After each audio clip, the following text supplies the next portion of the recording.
My fiancée and her daughter used me to fund a $124,000 wedding, then let her dad take my place. So I canceled it and left them broke and humiliated. I'm Greg, 49, and I've been with my fiancée Amanda for 15 years. Never married, but we've been living together long enough that it feels like it. Now Amanda's daughter Cassie, who's 25, is getting married to her boyfriend Max, and like an idiot, I agreed to pay for the wedding. I thought, hey, I've been in Cassie's life since she was 10, she's practically my kid, right?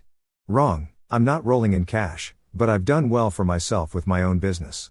I'm not trying to brag, just saying I've worked hard to get where I am. Anyway, Cassie's dream wedding is some big fancy deal, and somehow the budget ballooned to around £100,000, that's like $124,000 in USD, yeah, crazy, I know, but I didn't want to be the bad guy and ruin her big day, so I just went along with it. I thought it would all be worth it, to see her happy. The first red flag was when the wedding invitations went out. I noticed my own mom and stepkids weren't on the list. Amanda's side all there, Max's side covered. I asked Amanda about it, and she says, oh, it was probably just an oversight, Cassie must have forgotten. Seriously? My mom gets forgotten from her granddaughter's wedding? That didn't sit right with me, but I let it go. I didn't want to make a scene, figured it'd get fixed, so I bring it up to Cassie a few days later, all casual like, hey, what's up with the invites? My mom and the kids didn't get one. She acts surprised and says it's a no-kids wedding, which okay, fine, but then I find out Max's nieces and nephews are invited. So now I'm sitting there thinking, what the hell? I ask her why my stepkids aren't invited if it's a no-kids thing. She fumbles around saying it's just a mistake and she'll fix it. Now here's where things start really getting weird. A couple of nights later, we're having this nice family dinner with Max's parents at my place, and Cassie starts talking about the wedding. Everything's going fine, and then out of nowhere, she drops this bomb. She's decided that her real dad Tony, who's been a total deadbeat her whole life, is going to walk her down the aisle. I'm sitting there completely blindsided. I mean, this guy has been out of the picture for decades. He's never paid child support, never showed up for her, and all of a sudden he's daddy of the year because he reached out to her 6 months ago? The same guy who ghosted her for years now gets the honor of walking her down the aisle? What about me? I've been the one who raised her, took care of her, and let's not forget, I'm the one paying for this whole thing. So I look at her, totally shocked, and say, wait, I thought I was walking you down the aisle. Cassie doesn't even blink. She just says, yeah, I thought about it, but it's important to me that my real dad walks me, he's my biological father. Now I'm pissed, but I'm trying to keep my cool because we've got guests, so I calmly ask, well, if your biological dad is walking you down the aisle, is he also going to help with the wedding costs? Cassie just shrugs and says, no, of course not, you've always said you'd pay for it. At that point, I lost it. I couldn't believe what I was hearing. So let me get this straight, I said, my voice getting louder. I pay for your £80,000 wedding, but some deadbeat who's done nothing for you gets to walk you down the aisle? How does that make any sense? Cassie goes quiet, and Amanda, sitting next to me, looks like she's about to explode. I could tell she was embarrassed in front of Max's parents, but honestly, I didn't care at that point. It felt like I'd been slapped in the face, and it wasn't just the walk down the aisle, it was the whole situation. Here I am shelling out £80,000, which is no small chunk of change, and I'm just supposed to be the guy writing checks while the deadbeat gets all the glory. Nah, that wasn't going to fly with me. Max's parents, sitting across from me, look super uncomfortable, like they're not sure if they should say something or just stay quiet. Amanda finally speaks up, saying something like, Greg, we've been planning this for over a year, you can't just back out now. Oh, but I could, and I did. I stood up from the table and said, if your real dad is good enough to walk you down the aisle, he's good enough to pay for the wedding. I'm done, you can figure it out. The room went dead silent. Cassie looked like she was going to cry. Amanda was glaring at me like I just ruined everything, and Max's parents, they just sat there looking like they wanted to disappear. I didn't care though, I'd had enough. Alright, so after the whole dinner fiasco where Cassie announced her deadbeat dad would be walking her down the aisle, things in my house turned into a total mess. I thought Amanda and Cassie would cool off after a day or two, maybe realize they were wrong, and we'd talk it out like adults, but nah, they doubled down hard. The next morning, Amanda storms into my office, absolutely livid. She's yelling about how I've embarrassed her and ruined all the wedding plans. It wasn't even about the wedding itself anymore, she was just pissed that I made her look bad in front of Max's family. Not once did she stop to think about how I felt after raising her daughter for 15 years only to be treated like some side character in her life. She hits me with, "We've already paid deposits on everything. You can't just pull out now, Greg." I told her I can, and I will. If Cassie wants her biological father to be her main guy at the wedding, let him handle the costs. Amanda went off about how we couldn't get refunds, that pulling out now would mean losing everything. I wasn't buying it though, so I grabbed my laptop and checked out the contracts I'd signed with the vendors. Most of them had cancellation fees, sure, but we were still within the window to get most of the money back. She didn't believe me, of course, so I showed her, and that's when she switched tactics. Now it wasn't about me ruining the wedding, it was about how I was letting down family. She actually said, "Cassie is your daughter, don't you want to see her happy?" That hit me like a brick. I thought about it for a second, and yeah, I did want to see her happy. I mean, I'd been there for all her major life moments, her high school graduation, when she got into college, her first job. But the thing that was gnawing at me was how she could just replace me like I was nothing. How could she just drop me after all those years? But then I remembered the night before, sitting at that dinner table, hearing her talk about her real dad like he was some kind of hero. That brought me right back to reality. So I stood firm and said, if Tony is the one walking her down the aisle, he can be the one to pay for it. You're not getting a free wedding and a free vacation out of me. She lost it. She started calling me every name in the book, saying I was ruining her life and how she deserved this big wedding because it was her dream. And then the part that really got me, she said, "You're not my real dad anyway, why should you care?" That was it. I was done. I told her to get out of my house. Amanda tried to calm things down, but I wasn't having it. I told them both they had a week to pack up and leave. I wasn't going to be disrespected in my own home. The thing is, I wasn't even mad about the money anymore. It was the fact that after all these years, I was still being treated like an outsider. I had given Cassie everything, a roof over her head, food on the table, and yeah, even love. But apparently that wasn't enough. All that mattered was that I had money, and they wanted to use me for it. A few days later, I went through my bank statements and changed all my passwords. No more access for Amanda or Cassie. If they wanted to throw a wedding and go on vacation, they'd have to figure it out themselves. I wasn't about to be used anymore, so after I canceled the wedding and told Amanda and Cassie they had a week to move out, things in the house got real awkward. I could feel the tension every time I walked into a room. Amanda wasn't talking to me unless it was to argue, and Cassie, she acted like I didn't even exist. It was like I was the villain in a movie, but all I did was stop them from using me like a human ATM. The thing is, I thought maybe they'd cool off, take some responsibility, and try to make things right. I don't know, maybe I was being too optimistic, but nope, they just kept acting like I was the one in the wrong for pulling the plug on the whole thing. Amanda kept saying stuff like, "You're tearing this family apart, Greg, is that what you want?" And every time I heard it, I just thought, family? Since when? A couple of days go by, and I hear Cassie on the phone with Max. She's freaking out because, surprise, they can't afford to pay for the wedding themselves. Apparently Max's family wasn't as loaded as I thought. I mean, they had a nice house and all, but they weren't sitting on piles of cash. They were probably counting on me to pay for everything too. Cassie was crying, saying they had no idea what they were going to do now. I could hear her through the walls, and part of me felt a little bad. I don't hate the girl, you know, I raised her. But after the way she treated me, I wasn't going to cave. I stayed strong because honestly, I knew if I gave in now, they'd just keep taking advantage. Now here's where things get interesting. About a week later, after they were supposed to be moving out, Amanda comes into the kitchen while I'm making coffee. She looks serious, like she's been thinking about something for a while, and says, "Greg, we need to talk." I'm like, "Yeah, what about?" She sits down and starts going on about how things have gotten out of control, that maybe they were wrong for assuming I'd pay for everything, but that Cassie's wedding is still important, and we should find a way to make it work. I cut her off and said, "Amanda, I'm not paying for the wedding or the honeymoon, we've been through this." But then she dropped something I wasn't expecting. She tells me that Cassie's biological dad Tony, the deadbeat who never paid a penny in child support, had recently come into some money.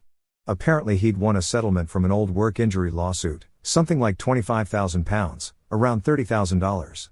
Not enough to cover the whole wedding, but a decent chunk. And guess what? He wasn't willing to put a single pound toward the wedding. Nothing. Not even after everything Cassie did to bring him back into her life. Amanda told me that Tony basically said, "I've got my own plans for that money."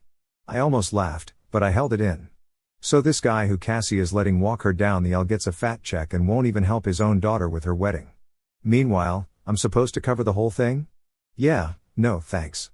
I looked Amanda straight in the eyes and said, "And you still think I should pay for this wedding?" She sighed and said, I know it's a lot to ask, but I didn't realize Tony wouldn't help at all. I thought he'd at least pitch in. At this point, I'm thinking this whole thing is a disaster, but then Amanda says something that really took me by surprise. She goes, "Cassie doesn't want to move out now." That was news to me. I thought they'd both be ready to pack up and leave after I cut off the wedding money, but apparently Cassie was in a panic because she had nowhere to go. Max's family didn't have room for her, and Tony, yeah, forget about it. The guy wasn't even offering her a place to stay. So now they were trying to figure out how to stay in my house without me losing my mind. Amanda starts saying, maybe we can come to some sort of compromise, maybe if we scale back the wedding. She says we could make it work with what little money we have. I wasn't buying it. I told her this isn't about money anymore, it's about respect. I'm not just a wallet, Amanda. She tried to argue again, saying that family is about sacrifice and supporting each other, but I'd heard enough. I cut her off and told her that Cassie and Max could figure out their own wedding, and they had until the end of the week to be out of the house, no exceptions. Amanda walked out, and I could tell she wasn't happy, but what else was there to say? I wasn't budging, but of course, things weren't over yet. The next day, I get a text from Max. It was out of the blue, and he'd never reached out to me directly before. I figured he was going to apologize or something, but nope. Instead, he starts demanding that I reconsider paying for the wedding. He actually had the nerve to say, "This isn't just about Cassie, Greg, you're affecting my life too." I couldn't believe it. This guy who barely spoke to me when we met was now trying to guilt me into paying for his wedding. I didn't even respond. I just blocked his number. I wasn't about to let some 25-year-old kid tell me how to spend my money. Later that night, Amanda tells me that Max's parents had been pressuring him to reach out to me. Apparently, they were just as desperate to get this wedding paid for as everyone else. I couldn't believe how all these people saw me as nothing more than a checkbook. I told Amanda that's it, they need to leave by Friday or I'll start packing their stuff myself. She tried to push back, but I wasn't having it. I've already made my decision, I'm not changing my mind. By the time Friday came around, Cassie and Max had finally realized that they weren't getting a free wedding, and Tony, well, I never heard from him again. Amanda and Cassie packed their things, and that was the last I saw of them. For the first time in weeks, my house felt quiet, peaceful even, and while it sucked that things had ended like this, I knew I made the right choice. I wasn't going to be used anymore, so after Amanda and Cassie moved out, I finally had my house back to myself for the first time in what felt like forever. It was quiet. I'd like to say things went back to normal, but man, it didn't take long for the weirdness to kick in. A couple of days after they left, I started getting these random calls from unknown numbers. At first, I ignored them, but when they kept coming, I finally answered one. Guess who it was? Max's mom. Yeah, out of all people, she's the one trying to get in touch with me now. I barely know this woman. We've maybe exchanged a few words at family events, but we're not exactly close. She starts going on about how she's worried about Cassie and how this whole situation has been hard on everyone. I could tell right away she was fishing for something, probably trying to guilt me into changing my mind about the wedding. I cut her off and told her straight up, look, whatever's going on with Cassie and Max is none of my business anymore, they'll figure it out, but she wouldn't let it go. She kept talking, saying how they were struggling to find a place to live and dealing with financial stress. I wasn't buying it. I mean, come on, they were expecting me to drop around £100,000, close to $120,000, on a wedding, but now suddenly they're broke? I told Max's mom the same thing I'd been telling everyone else, it's not my responsibility. She finally got the hint and hung up, but I could tell from her tone that this wasn't over. Sure enough, a few days later, I get a text from Amanda. She hadn't talked to me since she moved out, so I was surprised to see her name pop up on my phone. I opened it up, and it was this long rambling message about how they'd found a small apartment, but they were struggling to cover the rent. She didn't outright ask me for money, but it was clear that's what she was hinting at. I didn't even respond. I was done, but things just kept escalating from there. One afternoon, I'm sitting at home when there's a knock on the door. I wasn't expecting anyone, so I figured it was just a delivery. Nope. I open the door, and there's Cassie standing there with Max, and they're both looking pretty rough, like they hadn't slept in days. I was caught off guard, but I wasn't about to invite them in. Cassie immediately starts with the guilt trip. Dad, we didn't know what else to do, we're really struggling right now, and we thought maybe you could help us out just this once. She's got tears in her eyes, and I could tell she was trying to pull at my heartstrings.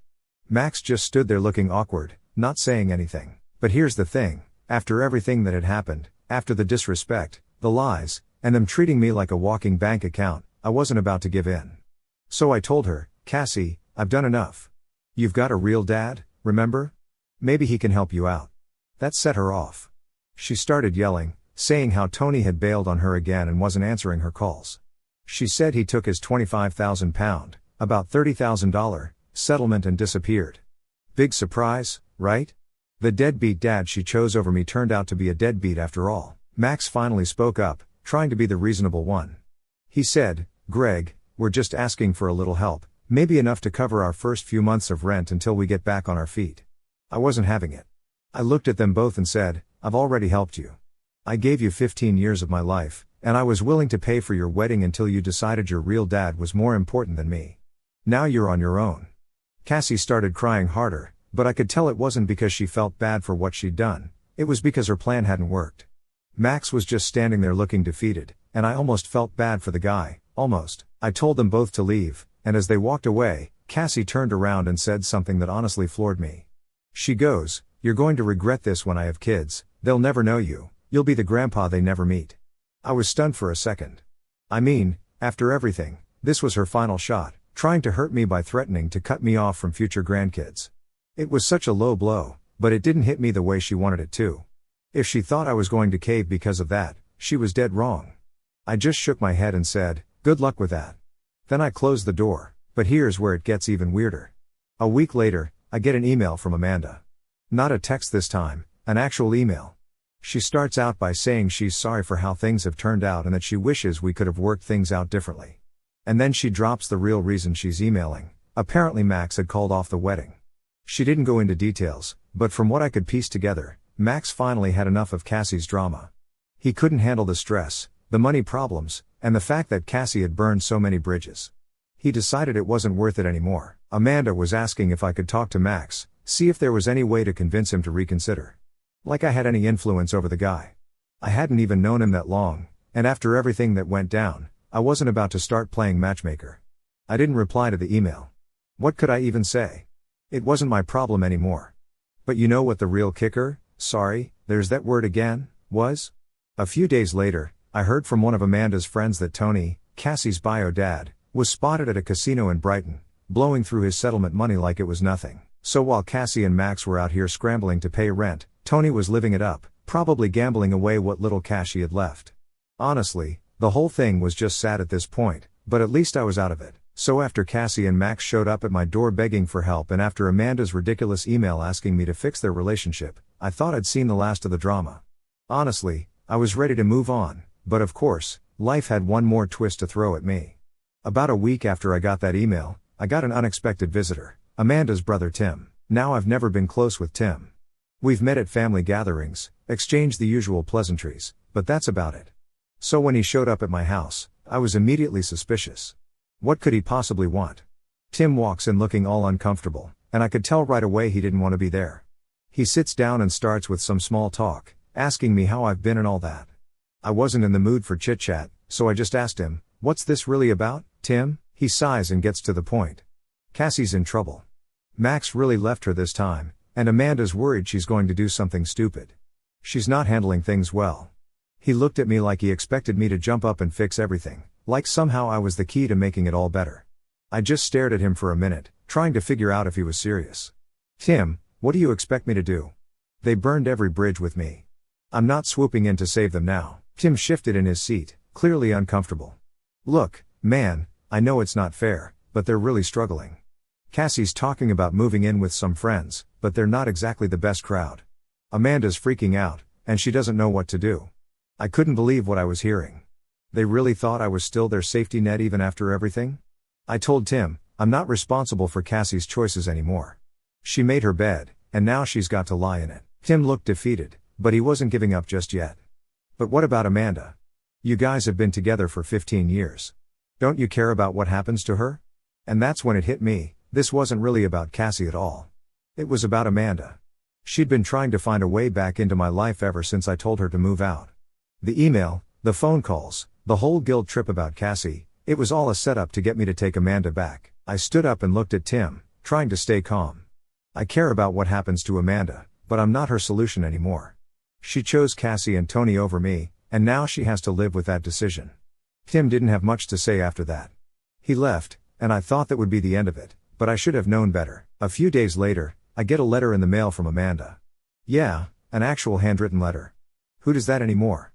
I almost didn't open it, but curiosity got the best of me. In the letter, Amanda basically poured her heart out. She apologized for how things went down, said she regretted how she treated me, and begged me to reconsider. She even said she'd been thinking about getting back together, starting fresh, and fixing things between us. She also mentioned that Cassie had found a new place to live, some apartment downtown, and that she was working part-time at a coffee shop to make ends meet. Apparently, Tony had vanished again, this time for good, and Cassie was back to square one. Amanda said she was terrified for Cassie and didn't know what to do without me there to help. The whole thing felt like a last-ditch effort to pull me back in, but by this point, I was over it. I wasn't angry anymore, just tired of the guilt trips, tired of being used, tired of always being the one to fix everyone else's problems. I'd given them 15 years of my life, and what did I get in return? Disrespect and betrayal. I crumpled up the letter and tossed it in the trash. After that, things finally started to settle down. I didn't hear from Amanda, Cassie, or Max again. For the first time in what felt like years, I had peace, no more drama, no more begging for money, no more guilt trips about being family. It was just me in my house, living my life on my own terms. One day, I got a call from my oldest son Ben. He's 28 and has a family of his own. We don't talk as often as I'd like, but we're still close. Anyway, Ben called to tell me that his wife had just had their second child, and he wanted me to come visit. He even said they'd named the baby after me, Gregory Jr. The call meant the world to me. After everything with Amanda and Cassie, it was nice to know that someone still appreciated me. I booked a flight out to see Ben and his family, and let me tell you, holding my grandson for the first time was the best feeling in the world. It made all the crap I'd been through worth it, knowing that I had real family who cared about me for more than just my money. And you know what? It feels good, really good. You asked when I thought things had finally calmed down, something I never expected happened. You'd think after months of drama, people would just move on and leave me alone, but apparently that's not how life works. One afternoon, I get this message from someone I didn't recognize. It was from a lawyer's office asking me to call them back. I'm sitting there thinking, great, what now? I've been done with Amanda, Cassie, and the whole mess for a while now, so I couldn't figure out what this was about. I called the number, and the lawyer introduces himself and says he represents Tony. Yeah, that Tony, the deadbeat dad who vanished after blowing through his settlement money. My first reaction, total confusion. What could Tony possibly have to do with me now? He was out of the picture, right? Well, turns out Tony had passed away. He got into some serious debt with the wrong people after losing his money gambling, and long story short, his disappearance wasn't by choice. The lawyer didn't give too many details, but it was clear Tony got in over his head, and things didn't end well for him. At first, I didn't really know how to feel about it. I mean, Tony was never a real father to Cassie, and as much as he caused problems in my life, I never wanted anything bad to happen to the guy. But here's the kicker, sorry, I know I said I wouldn't use that word, but this really got me. Tony left everything he had to Cassie. Now when I say everything, don't get excited, it wasn't some big inheritance or anything. The guy was broke by the time he passed, but there was one thing Tony left behind, a small house just outside of Birmingham. Apparently, it had been in his family for years, and somehow it never got sold during his many attempts to get out of debt. So why was the lawyer calling me? Well, Tony had listed me as a backup contact because Cassie wasn't answering any of their calls. No surprise there, she'd probably moved on with her life after Max dumped her, and dealing with Tony's mess was the last thing on her mind. The lawyer asked me if I knew how to get in touch with her so they could settle everything. I sat there for a minute, thinking about whether I should get involved. I hadn't spoken to Cassie since she stormed out of my house threatening that I'd never see her kids she didn't even have yet, but for some reason, I felt like I should let her know what was going on. So against my better judgment, I gave the lawyer her most recent phone number and left it at that. A few days later, I get a call from Cassie. It's the first time I've heard her voice in months, and honestly, I wasn't sure how the conversation was going to go. She sounded different, quieter, more serious. She told me she'd gotten the message from the lawyer and didn't know what to do. She didn't want anything to do with Tony's estate, didn't want the house, didn't want the responsibility, and then something unexpected happened. She apologized for everything. I didn't know how to respond at first. Part of me was still holding on to the anger from how she treated me, but hearing her apologize, hearing the regret in her voice, it caught me off guard. She admitted that she'd been selfish, that she'd let Tony back into her life without thinking about how it would affect me, and that she regretted choosing him over me. She didn't ask for money, didn't ask for anything really. She just wanted to apologize and say that she wished things had been different. I stayed quiet for a while, thinking about how much had changed in the past year. I'd finally gotten my peace, and I wasn't about to let myself get sucked back into the chaos. But at the same time, I felt like this was the closure I hadn't realized I needed. So I told her, "Cassie, I appreciate the apology, but what's done is done. You made your choices, and I made mine. I hope things work out for you, but I'm moving on with my life." She didn't argue or try to guilt trip me like she had in the past. She just said, "I understand." That was the last time we spoke. As for the house Tony left behind, she ended up selling it, using the money to get a fresh start somewhere else. I don't know where she is now, and to be honest, I don't really care. I've got my own life to live, and I'm finally free from the weight of all that drama. And you know what? It feels good to close that chapter for real this time. Something that I made a call on by myself. Besides, I knew that if I had told them about it, they never would have let me meet her because all of them hated her, and rightfully so. I know that for a fact. I guess I just wanted some closure, and that's why I went to meet her in the first place. I didn't know what I was expecting. I knew that she was going to apologize, and I just wanted to talk to her one last time, I guess. It's just that her reaching out to me brought up a lot of mixed emotions, and I guess I wasn't thinking straight, but whatever it is, I did go to meet her, and it's done now, and I don't think I would change my decision if I could go back in the past and do it. I needed some closure, and I got it, and I don't regret what I did. Sometimes you just have to forget about everybody else and do what you think is right, even if it's a mistake. It's going to be your mistake, and that's what I believe. I finally told my family that I had gone to visit Rebecca, and just as I had expected, they were not happy about it in the slightest. I met her last week, and I blocked her a couple of days back after she kept relentlessly bombarding me with texts and phone calls demanding that I speak to her again and give her a chance to explain herself. I didn't know what she was going to say to me, but I didn't even want to find out anymore. I met her once and got my closure, but that's all that I needed from her, and it's not like she genuinely wanted to speak to me and make things right. She just needed my help, and I'm pretty sure that's the reason why she's even contacting me after the fight that we had at the restaurant. Anyway, I didn't want to speak to her again, and I knew that it was about time that I told my family about our meeting as well, so I sat them all down, my parents and all my grandparents, and I explained everything to them. My parents were obviously upset that I hadn't discussed this with them and I had just taken off without telling them who I was meeting, but they still seemed to understand. It was my grandparents who were really upset with me. They scolded me a lot, and I heard them out patiently because I deserved it. I should have spoken to them first. Mostly they were just worried that my mother would have tried to brainwash me and tried to make them look like the villain since they knew her well enough to expect it. After they were done, I told them that the only reason I had met was because I needed some closure, and I did not expect everyone to understand immediately why I had that thought process, but it was something that I needed to do, and I did it. The only thing that I was sorry about was that I did it behind their backs, but I promised them that I would never be dishonest with them ever again, and that seemed to pacify everyone. Then we started discussing the reason why Rebecca had called me there and the things that she had said about my uncle wanting to reconcile with his parents and stuff. The one thing that all of us could agree on was the fact that there was definitely more to the situation than we were being led on. If she was trying to manipulate me into getting back into the family, it meant that they were probably in trouble and needed some sort of help, and since Rebecca had said that her marriage was in trouble, and she had definitely seemed very distressed when she was on the phone and even when she met me, my grandparents deduced that she was probably being truthful about my uncle being pissed at her now. Whatever the truth is, we're not going to interfere because it's not our place to say anything. My grandparents were very clear about it. They said that they had stopped considering my uncle and Rebecca their family the day that they announced that they were together while my father was still sick. The last of it was when my mother just gave me away without even talking to them or giving them time to explain things to me. They just got lucky that my adoptive parents were kind enough to continue to allow them to be a part of my life. So long story short, I have now blocked Rebecca. No matter what happens after this, I'm not going to be speaking to her again.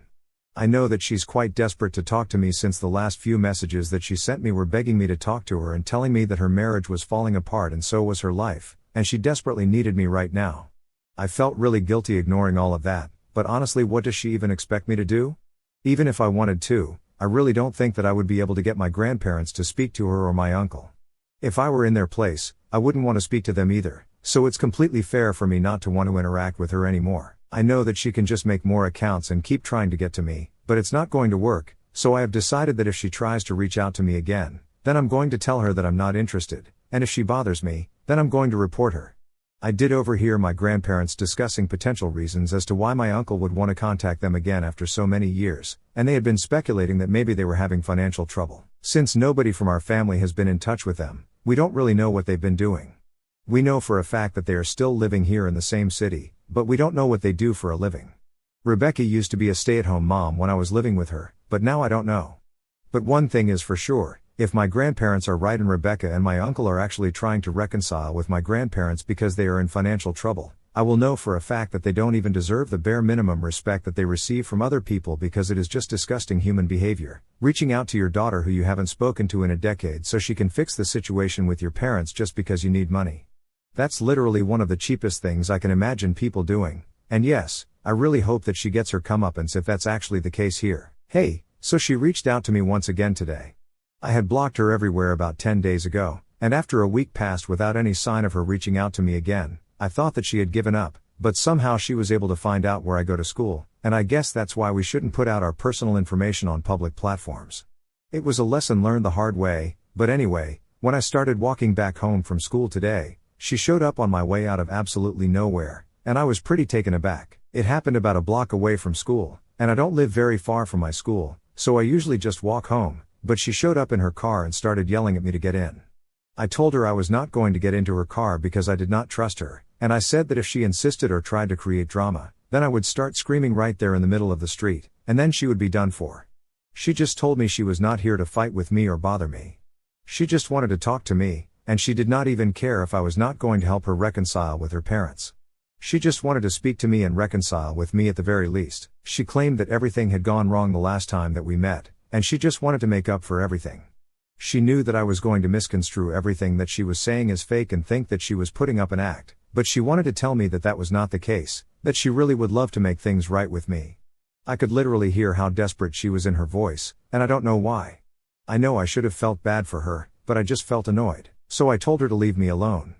I did not want anything to do with her, and that's when her true colors started showing again.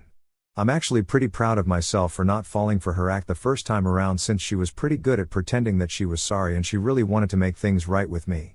Anyway, as soon as I told her to leave me alone, I guess I had a bit of attitude, and she completely freaked out at me because of it. She started cursing at me and said that she was trying really hard to talk to me politely, but if I was going to be like this, then she was going to make sure that she screwed up my life.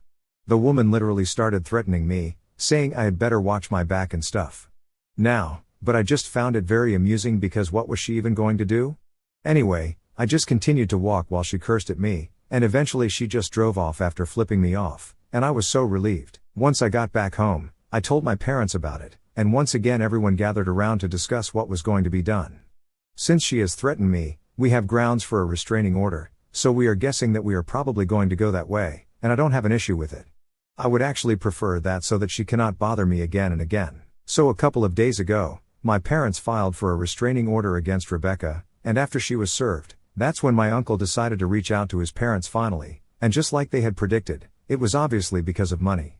They had been running a confectionery together for the past couple of years, but it has not been doing well for the last few years, so they were in desperate need of money, but they knew that if they reached out to their parents directly, it would not work, and that's why they came up with this whole act. But unfortunately Rebecca lost patience with me, and it screwed everything up for them. So who knows? They might even get divorced because of this, and I'll be the happiest person if that happens. My uncle is still trying to suck up to his parents, trying to get them to give him some money, and he keeps saying that he has nothing to do with the way Rebecca behaved with me, but as their only son, he deserves to get some help from them. Rebecca on the other hand is taking a very strange approach and has decided to be as nasty as she possibly can to her parents and me, and has been talking crap about us online without any fear of the consequences. All that's doing is making our case stronger, so I hope she continues. We are pretty positive that we are going to be able to get the restraining order against her because it's pretty obvious that she is unhinged now. I don't even know why she's fighting it, because the other day she made it pretty clear that she wants nothing to do with me. Anyway, it doesn't matter in the first place because I'm going to be leaving for college in the fall, and I don't think it's going to be likely for her to show up there since she's struggling with money, and regardless of whatever happens, my parents and my family are always going to be by my side, so I don't really think that I have anything to worry about. Leave me alone. But apparently that's not how life works. One afternoon, I get this message from someone I didn't recognize. It was from a lawyer's office asking me to call them back.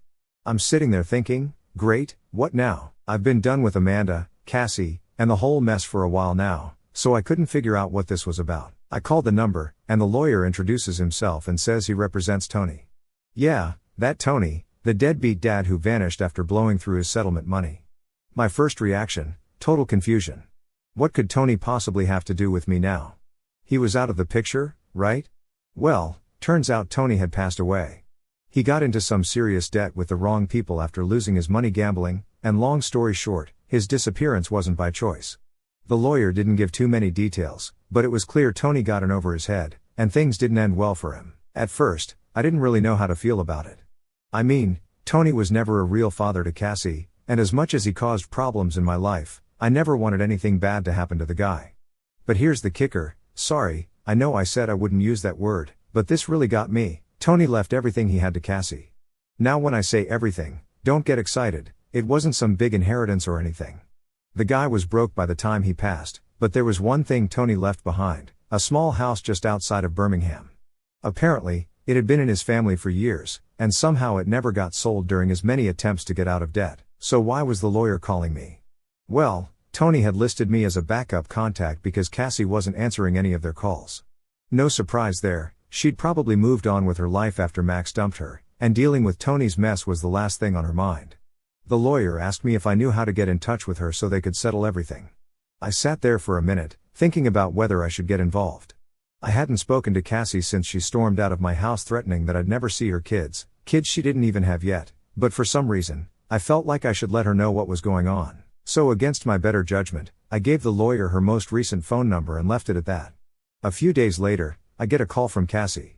It's the first time I've heard her voice in months, and honestly, I wasn't sure how the conversation was going to go. She sounded different, quieter, more serious. She told me she'd gotten the message from the lawyer and didn't know what to do. She didn't want anything to do with Tony's estate, didn't want the house, didn't want the responsibility, and then something unexpected happened. She apologized for everything. I didn't know how to respond at first. Part of me was still holding on to the anger from how she treated me, but hearing her apologize, hearing the regret in her voice, it caught me off guard. She admitted that she'd been selfish, that she'd let Tony back into her life without thinking about how it would affect me, and that she regretted choosing him over me. She didn't ask for money, didn't ask for anything really, she just wanted to apologize and say that she wished things had been different. I stayed quiet for a while, thinking about how much had changed in the past year. I'd finally gotten my peace, and I wasn't about to let myself get sucked back into the chaos. But at the same time, I felt like this was the closure I hadn't realized I needed. So I told her, Cassie, I appreciate the apology, but what's done is done. You made your choices, and I made mine.